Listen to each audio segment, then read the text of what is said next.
अखिल भारतीय विद्यार्थी परिषद गोरक्ष प्रांत के इस प्रेस वार्ता में उपस्थित सभी पत्रकार बंधुओं का हृदय से स्वागत एवं अभिनंदन है। हम सबके बीच गोरक्ष प्रांत के प्रांत मंत्री श्री मयंक राय जी उपस्थित हैं एवं गोरक्ष प्रांत के प्रांत सहमंत्री एवं रथ यात्रा के संयोजक श्री अर्पित कसौधन जी उपस्थित हैं। हमारे बीच बहन संपदा द्विवेदी जो गोरखपुर महानगर की सहमंत्री हैं उपस्थित हैं।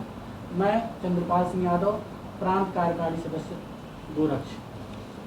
अब मैं विषय रखने हेतु प्रांत मंत्री आदरणीय मयंक राय जी से आग्रह करता हूँ। नमस्ते सभी को। अखिल भारतीय विद्यार्थी परिषद विश्व का सबसे बड़ा छात्र संगठन होने के नाते समाज में शिक्षा के क्षेत्र के साथ साथ सामाजिक विषयों पर हमेशा विद्यार्थी परिषद मुखर रही है।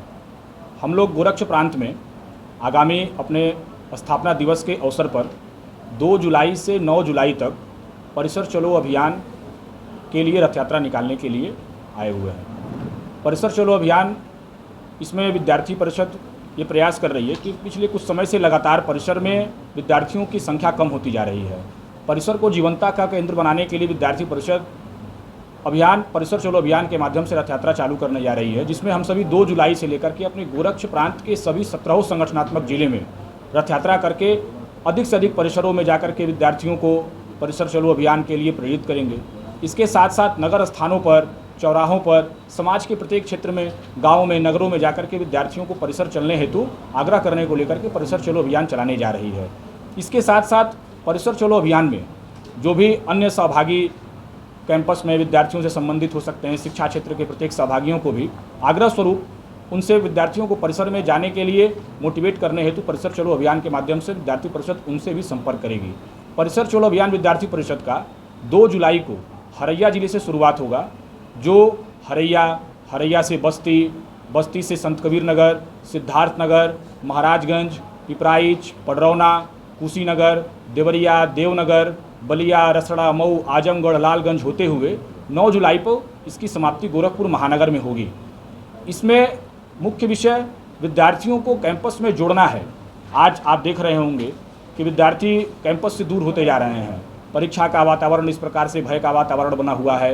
विद्यार्थी केवल परीक्षाओं में व्यस्त रह रहे हैं, कक्षाएं नहीं चल पा रही है।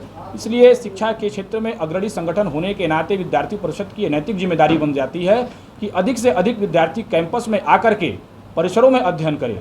कोचिंग संस्थाओं की बढ़ती भूमिका भी निश्चित तौर पर संदेह के घेरे में है, जिसका परिणाम आप लोग लगातार देख रहे होंगे। परीक्षाओं का लीक होना, लगातार परीक्षाओं के लीक होने के कारण विद्यार्थियों की बढ़ती परेशानी को लेकर के भी विद्यार्थी परिषद मुखर रही है।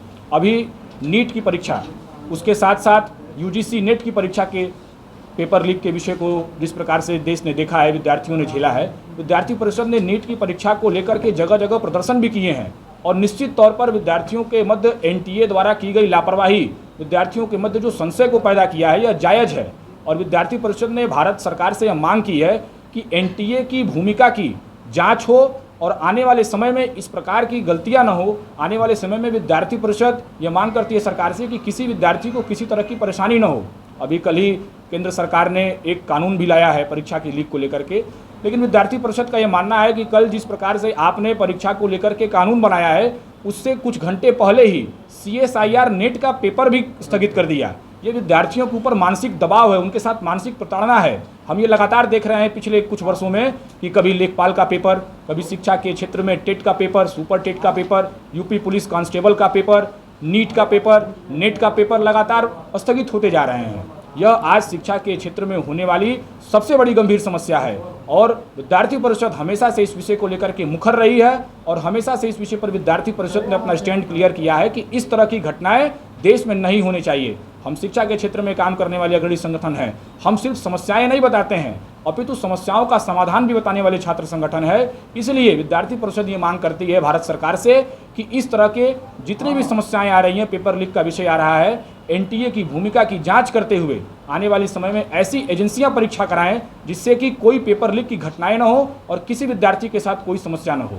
अभी हम लोगों ने अपने अखिल भारतीय विद्यार्थी परिषद की राष्ट्रीय कार्यकारी परिषद की बैठक भी की है, जिसमें हम लोगों ने अपने कुछ महत्वपूर्ण प्रस्ताव पास किए हैं, जिसमें सबसे पहला प्रस्ताव यही है कि परीक्षाओं के कुप्रबंधन और संस्थागत मूल्यांकन पर उठ रहे प्रश्नों का निवारण आवश्यक है। इस विषय को लेकर के देश भर के समस्त विद्यार्थी प्रत्येक प्रांतों से, प्रत्येक प्रदेशों से आए हुए थे, जिन्होंने अपने अपने विचार उस राष्ट्रीय कार्यकारी परिषद की बैठक में दिए हैं, अपने सुझाव दिए हैं कि परीक्षाओं में हो रहे कुप्रबंधन से उनकी समस्याओं के निवारण के लिए कौन कौन से उचित कदम उठाए जा रहे हैं और कौन कौन से उचित कदम उठाए जा सकते हैं। उस चर्चा के उपरांत हम लोगों का एक डेलीगेशन, जो बैठक 7 जून से 9 जून तक सूरत में संपन्न हुई है, उसका एक सारणी और उसका एक संप्रेषण उन्होंने आदरणीय केंद्रीय शिक्षा मंत्री धर्मेंद्र प्रधान जी को भी सौंपा है। इसके साथ साथ उस राष्ट्रीय कार्यकारी परिषद की बैठक में 4 अन्य प्रस्ताव भी पारित हुए हैं, जिसमें दूसरा प्रस्ताव है राष्ट्रीय शिक्षा नीति 2020 के प्रभावी क्रियान्वयन को दी जाए प्राथमिकता। अभी भी आप देख रहे होंगे ऐसे तमाम महाविद्यालय विश्वविद्यालय हैं जहां पर राष्ट्रीय शिक्षा नीति का क्रियान्वयन पूर्ण रूप से नहीं हो पा रहा है। तीसरा जो महत्वपूर्ण विषय जिसको लेकर के प्रस्ताव को लेकर के विद्यार्थी परिषद ने चर्चा किया है, शैक्षिक संस्थानों में युगानुकूल अधोसंरचना निर्माण व वित्तीय पोषण बने अभियान। चौथा जो प्रस्ताव विद्यार्थी परिषद ने पास किया है, विकसित भारत में युवाओं की हो भागीदारी। और पांचवा और अंतिम प्रस्ताव है नवनिर्वाचित भारत सरकार से जन अपेक्षाएं। ऐसे महत्वपूर्ण विषयों पर अभी अखिल भारतीय विद्यार्थी परिषद ने 7 जून से लेकर के 9 जून तक अपने सूरत में राष्ट्रीय कार्यकारी परिषद में सभी विषयों पर गहनता से चर्चा किया है।